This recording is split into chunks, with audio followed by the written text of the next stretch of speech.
À Mahajanga, le remboursement de la caution électorale pour les candidats ayant obtenu plus de 10% des voix se révèle compliqué. Un candidat à la mairie n'a pas pu récupérer sa caution sur place et a été informé qu'il devait se rendre à Antananarivo, ce qui a suscité des interrogations et des suspicions. Les violences sexuelles contre les enfants et les femmes augmentent à Madagascar. 2 fillettes ont récemment été violées et tuées. Les sociologues pointent du doigt la prolifération de contenus pornographiques en ligne comme un facteur contribuant à cette dégradation des mœurs. De l'actualité internationale, des centaines de personnes ont manifesté à la frontière entre l'Égypte et la bande de Gaza vendredi 31 janvier. Ils protestent contre l'idée du président américain Donald Trump de déplacer les Palestiniens de l'enclave palestinienne de Gaza vers l'Égypte et la Jordanie. Le maréchal al-Sisi a condamné ces propos. Il a prévenu que les Égyptiens descendraient dans la rue pour faire entendre leur opposition.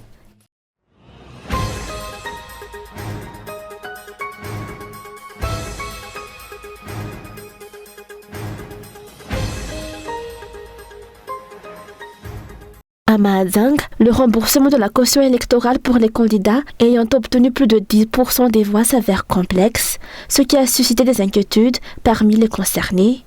Selon les explications, l'un des candidats à la mairie, qui devait percevoir le remboursement de sa caution de campagne pour l'élection municipale, n'a pas pu récupérer son argent sur place. Il a été informé qu'il devait se rendre à Antananarivo pour l'obtenir. Une procédure qui soulève des interrogations et des suspicions.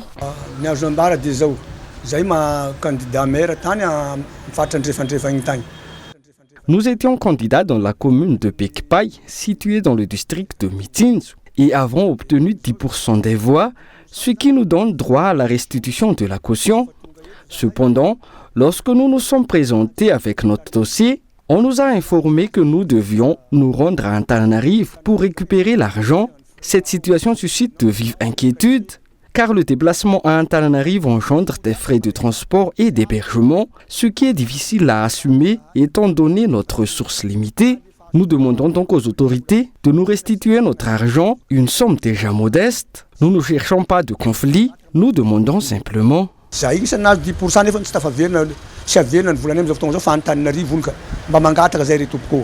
candidat à la mairie a rappelé que par le passé, le remboursement de la caution électorale s'effectuait toujours 10 jours après la publication des résultats officiels et directement à Mahajanga. Or, de manière inattendue, il doit désormais se rendre à Antananarivo pour récupérer son dû.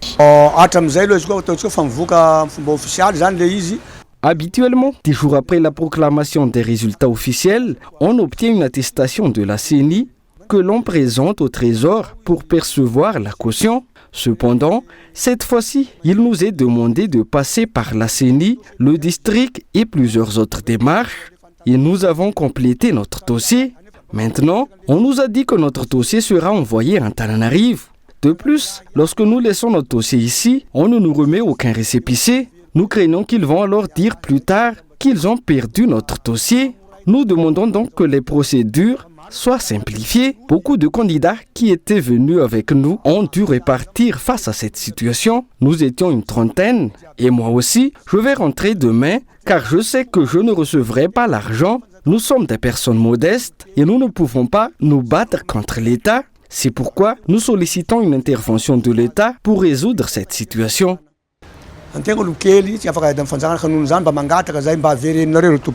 Pour rappel, la caution à payer par candidat aux élections municipales était d'environ 3 millions d'ariages à 5 millions d'ariages selon la catégorie.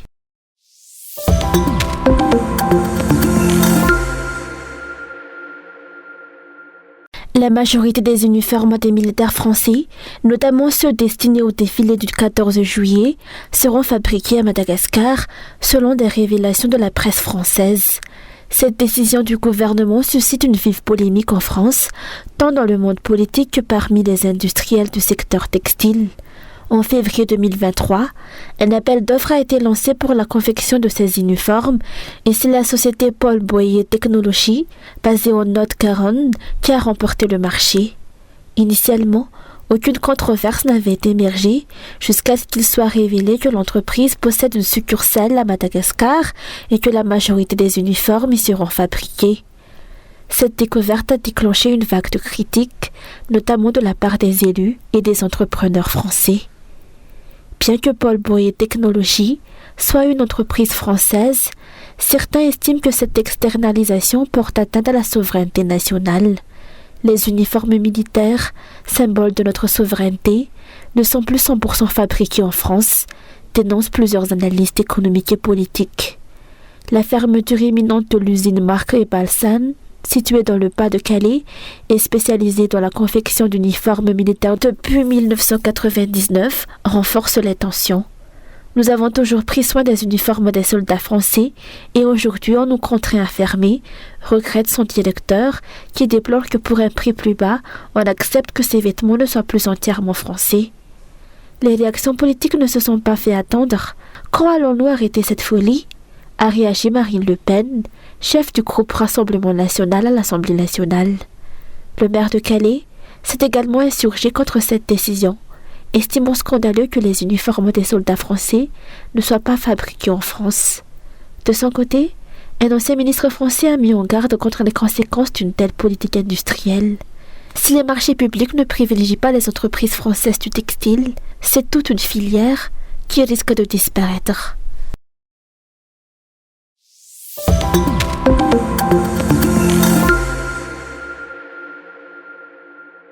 Les violences sexuelles envers les enfants et les femmes connaissent une recrudescence alarmante à Madagascar. 2 fillettes ont récemment été violées et tuées, tandis qu'un père de famille a été arrêté après avoir agressé sexuellement sa propre fille pendant 19 ans. Selon les sociologues, la prolifération de contenus pornographiques sur les réseaux sociaux et Internet contribuerait à cette dégradation des mœurs.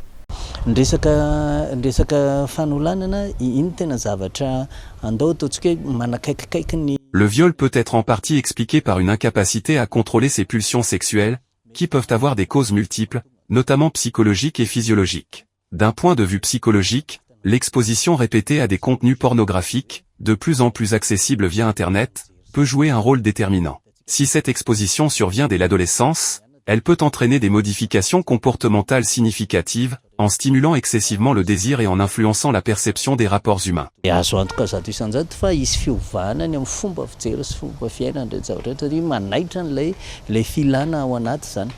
Par ailleurs, les troubles sociaux et la consommation de substances psychoactives, notamment les boissons énergisantes, contribuent à l'augmentation des cas de violences sexuelles.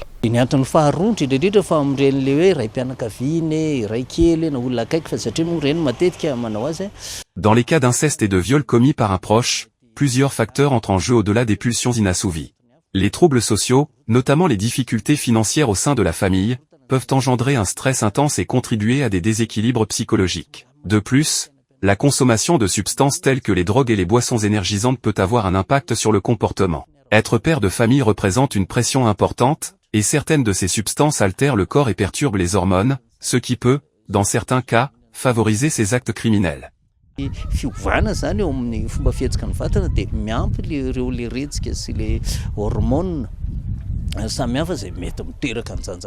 Ainsi, de nombreux points doivent être traités si l'on souhaite éradiquer les violences sexuelles au sein de la société.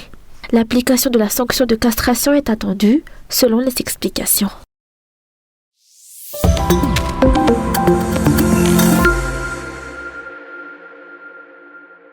Le programme scolaire malgache devrait être adapté à la réalité du pays afin d'améliorer la qualité de l'éducation. Il est illusoire d'espérer des résultats satisfaisants sans une réforme en profondeur du système éducatif.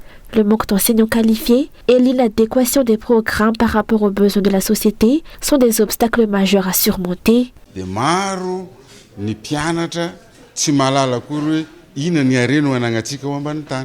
De nombreux élèves ignorent la richesse du sous-sol malgache et ne savent pas où se trouvent des ressources comme l'or ou le cobalt. Pourtant, il est essentiel que les citoyens, et en particulier les élèves, connaissent les ressources dont dispose le pays. En matière d'éducation, il y a encore beaucoup à faire, notamment l'amélioration des programmes scolaires et la formation des enseignants qualifiés. De plus, la précarité financière des enseignants constitue un problème majeur, avec un salaire de 150 000 à 200 000 ariars, il est difficile de vivre dignement, ce qui pousse beaucoup d'entre eux à exercer d'autres activités pour subvenir à leurs besoins. Miompy zavatra hafa manao zavatra hafa ilay izy. Zay zao ny zavatra tokony amboarina eto Madagascar. Les difficultés économiques que traverse Madagascar accentuent les obstacles rencontrés par les parents pour scolariser leurs enfants. Les capacités des dirigeants à stimuler la croissance du PIB compromettent davantage l'accès à une éducation de qualité pour tous. Les ray aman-dreny zany sahirana tsy mahavita tsony miantoky ny zanany andeha hianatra. Les parents en difficulté peinent à envoyer leurs enfants à l'école, car ils luttent déjà pour subvenir à leurs besoins alimentaires. Cette situation découle en grande partie des choix du gouvernement central. Le secteur social génère des dépenses sans rapporter directement de revenus, ce qui met en évidence la nécessité d'une économie plus dynamique. Or, les dirigeants actuels peinent à mobiliser les citoyens pour stimuler la croissance et augmenter le PIB. Sans une vision économique claire, les problèmes sociaux resteront insolubles, car l'éducation et la santé nécessitent des investissements conséquents.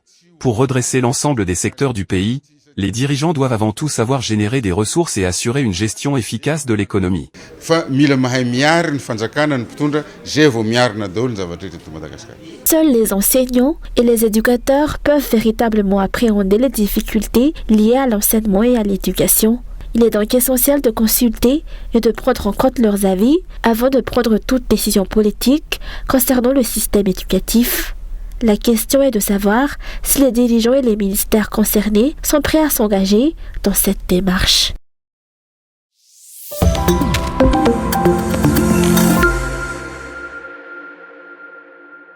Le paludisme atteint des niveaux records à Madagascar durant la saison des pluies, touchant particulièrement 19 régions du pays. Selon les médecins interrogés, la majorité des patients qui affluent dans les centres de santé sont atteints de cette maladie transmise par les moustiques, favorisée par le climat estival. Il rappelle que le paludisme ne peut être soigné par l'automédication et nécessite une prise en charge rapide pour éviter les complications. Plusieurs moyens simples et accessibles existent pour lutter contre cette maladie.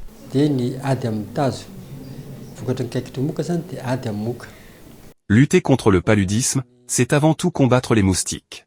Pour cela, il est essentiel d'éliminer les eaux stagnantes, qui servent de site de reproduction pour les moustiques. Il est également important de couper les broussailles, car elles constituent un refuge pour les moustiques durant la journée. Le soir, il faut veiller à fermer toutes les portes avant d'allumer les lumières.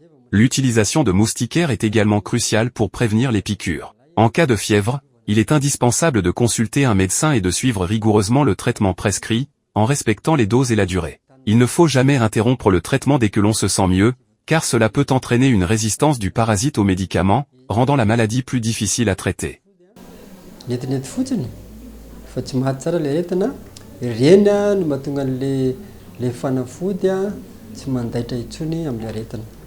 En plus du paludisme, de nombreuses personnes souffrent également de maux d'estomac pendant la saison des pluies. Selon les médecins, ces troubles sont principalement causés par l'ingestion d'eau ou de nourriture contaminée, souvent en raison de l'insalubrité environnementale qui favorise la prolifération de germes.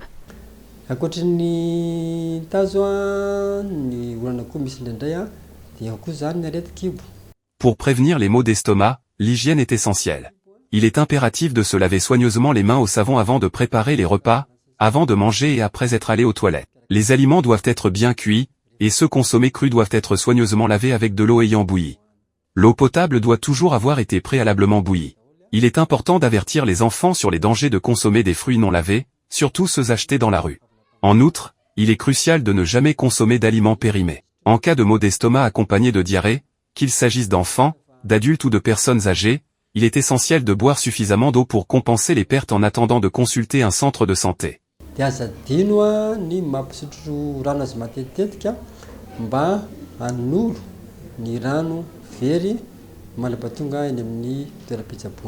Le paludisme demeure l'une des 5 maladies les plus meurtrières au monde. À ce jour, Madagascar bénéficie d'un financement de plus de 125 millions de dollars américains du Fonds mondial, alloué pour la période allant jusqu'en 2026. Cette somme est destinée à soutenir les efforts de lutte contre le paludisme, le VIH-Sida et la tuberculose dans le pays.